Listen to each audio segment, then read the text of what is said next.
The Channel Tunnel may be open again, but there are still thousands of migrants just across the Channel determined to make the journey into the UK. Train and ferry services are returning to normal after yesterday's industrial action caused by striking French ferry workers.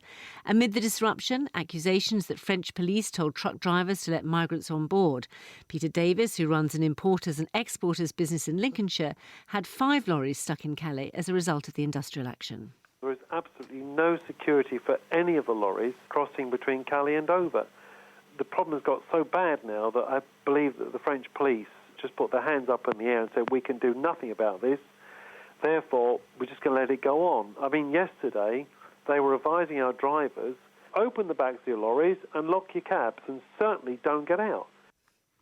Yesterday, the Deputy Mayor of Calais, Philippe Mignonnet, called for the border to be moved back to the UK, while British politicians maintain that the French authorities haven't done enough to prevent the build-up of migrants in northern France. Our correspondent Ed Thomas spent the morning in the Calais area, and just tell us what it's like there now, Ed. Well, Martha, the strike's over, Calais is open, but there's nothing at all that's routine about today. I'm outside the freight terminal, so if you were to go along the A16 here, one of the main motorways into Calais, you'd reach Eurotunnel, and it's for the lorries, the trucks, the haulage to make their way through. But I'm looking at a police guard, and behind that police guard we have truck upon truck upon truck from all over Europe queuing up, waiting to get through. This is a hangover from the strike yesterday, but there's something else here, Martha. Dotted around the bushes, on the grass verges, we've got these migrants, people from Syria, Afghanistan, Eritrea, and every now and again they'll take their chance, they'll take their opportunity to run around the back of this truck that's still, try to break open the doors, get inside while another friend follows behind and tries to shut the doors. They're absolutely desperate to get away. We were down there earlier and we spoke to one of the people who is trying again and again to get out of France. He is only 14 years old. His name is Ayed Youssef. He's here without his parents. He's just got his friends. And he told me why he was so keen to get to England. England is better than France. French language is so hard. We can talk French. If you want to go to the jungle, if each people say we want to go to England, if you ask them why we are going to England, they say the work is in England. Language is easy. We are going to there make our futures. And are you going to try and get on the lorries today to get over every day? Yes, every day we try to go to the lorry because in lorries have a chance, but the police doesn't give us chance. And what do the police do? They pick you up and then they just drop you off again? Yeah, police pick us and then bring us to here, then leave us to go to the jungle. Back to the jungle? Yes. And in the middle of all this, you've got the hauliers, the truck drivers. This is their livelihoods. Again and again, in every single language that you can think of, I was told this is a big problem, this is a big problem. Somebody has to sort it out. But the trucks keep on coming, and so do the migrants.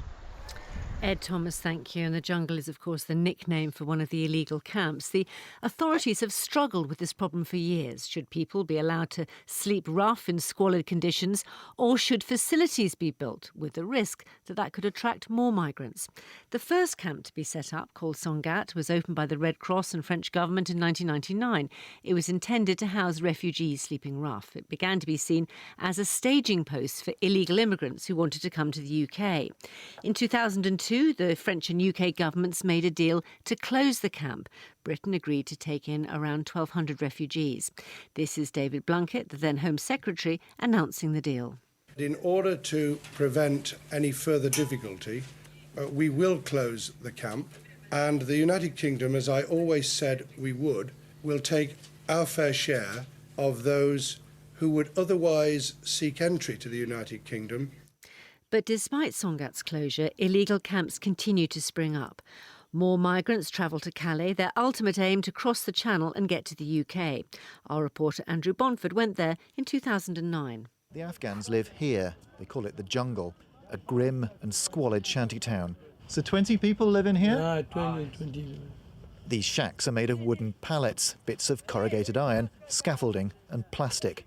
There's no water, no facilities, but it's home to about 200 people. Andrew Bonford. Well, last September, in response to the high number of migrants still trying to enter Britain via Calais, the UK government agreed to contribute £12 million over 3 years to help improve border controls. Well, Tony Smith worked on immigration for over 40 years, eventually becoming Director General with UK Border Force. He's now a border security consultant. I asked him how much of a difference it had made having UK border officials in Calais made to controlling our borders. Oh, a huge difference. I mean, when I was still serving in the department, we weren't in Calais. I mean, our borders were in Dover. And if you look back far enough, in the figures around 2001, 2002, we had 90,000 asylum seekers that year. And, you know, that caused a huge strain on the UK. Kent Social Services, there were people camping on the beaches. Of course, you know, we were in the same position. We didn't have the resources to cope with all of those applications. Huge investment in the Home Office. And, you know, we've been criticised year on year ever since for not sorting out the backlog. It is hugely difficult to cope with those numbers. Since we've been in Calais, if you look at the asylum intake figures, they're standing about 30,000 a year. And that's been fairly constant ever since we've been there.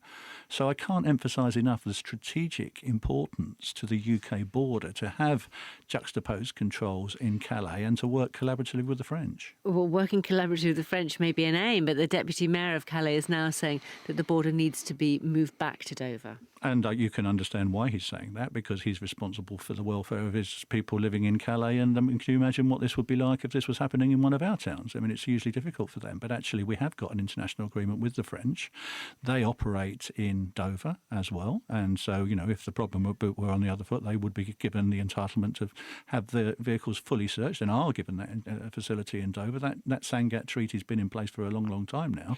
There are some people who suspect that the French police aren't doing all they can because actually it's in their interests to allow some of the migrants to come to the UK. Any truth in that? Well, I mean, I think the French police are frustrated by the fact that they are limited in what they can do, because they know that actually the people they're dealing with there are, you know, not necessarily entitled to remain in France. The difficulty they have, of course, is it's not within their jurisdiction to deport people from the country. They simply notify the French immigration authorities, which is a separate branch of the French government, and nothing very much happens. So, you know, I think there's an air of frustration around the place that they will, you know, they will do what they can. But I mean, I think we just need to press on. It's a law and order situation. When vehicles are being attacked in this way and criminal damage is being perpetrated, then it is a problem for the French police, and they need to deal with it under the French justice system. Tony Smith. Well, the government here has announced extra security measures at ports in northern France and Belgium, where UK Border Force staff work alongside national authorities. Labour's interim leader Harriet Harman raised the problems in Calais in Prime Minister's questions. How confident is the Prime Minister that the French are going to start taking effective action?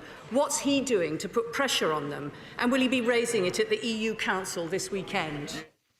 David Cameron said the government is already working with French authorities on the issue, but that more must be done. The three things we must act on is, first of all, better security at Calais, working with the French. We've already invested £12 million. I'm happy for us to do more if that is necessary. We've got to work with European partners to stop this problem at source, to break the link between getting in a boat and getting settlement in Europe. And thirdly, we've got to do more to make sure that Britain is a less easy place for illegal migrants to come to and work in, and that's what our immigration bill is all about. Well, from the French Parliament, we're now joined by the Socialist MP for French people in Northern Europe, Christophe Premat. And what do you think can be done to break this deadlock? Well, I think it was interesting to hear Mr. Cameron, who was very provocative as usual about the efforts that the French government make on the migration problems. First of all, I would like to just to remind what happened yesterday, because you had two problems which were connected to each other. First, you have an economical problem with My Ferry Link, with the company. And I think it was a problem with a concurrency problem. And then you had all the different migrants who just snatched that opportunity to take the boat between to travel from both sides. So I think that's the first. Certainly, there's two prongs to one, but well, let's take the first aspect. I mean, isn't there a real problem around security around the Channel Tunnel that the striking workers were able to get so close and burn tyres there? Yes, I think it's important because the economical problem, if you have a lot of concurrency, if you have different companies involved, you can have a kind of confused situation. So that's also an economical problem when you think about cross-border cooperation. Isn't it also a policing problem? I'm sorry? Isn't it also a policing problem? Yes, I think so. I think and that's my point, that you have, of course, two different regulations. You have the European problem, and I think that the Latvia presidency showed that the immigration problem is very important now in Europe. You have the agency Frontex, and France is also faces to all these different problems in different borders. And then but there have been accusations that the French authorities are turning a blind eye to the migrants coming over because they'd rather that they came to the UK than remained in France. Well, actually, yes, but you could say the same thing from France to Italy, and I think that's the bad point in that situation, that you will put the blame on the neighbor who is bad. I'm sorry to say in those terms, but I think it's the bad way to confront the problem, because of course we have the same problem with Italy, with Lampedusa, with Greece, with different countries. It depends where you are in Europe, and we have to find out solidarity mechanisms in order to solve the problem. So that's the European problem. And then we have a big issue between UK and France, which is the cross-border cooperation. We need to have more cross-border cooperation between countries. Thank you very much indeed, Christophe Premat.